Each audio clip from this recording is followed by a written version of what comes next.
تو ائمہ مساجد یہ بھی ڈیوٹی خوش اسلوبی سے سارے لوگ انجام نہیں دیتے.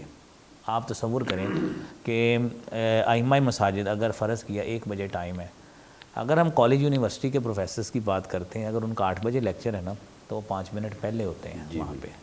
ٹھیک ہے، ہم ان کے ساتھ ان کا تقابل کرتے ہیں کہ دیکھیں ادھر کتنی عزت ہے، ادھر کتنی رسپیکٹ ہے.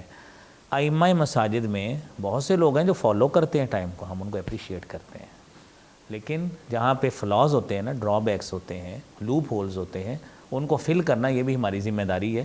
استاد ہونے کے ناطے بھی، ایک اس سے مصلح ہونے کے ناطے بھی، ریفارمر ہونے کے ناطے بھی یہ چیزیں ہمارے لیے ضروری ہیں. ہم یہ اس چیز کو بھی اپنے پلیٹ فارم سے بتائیں.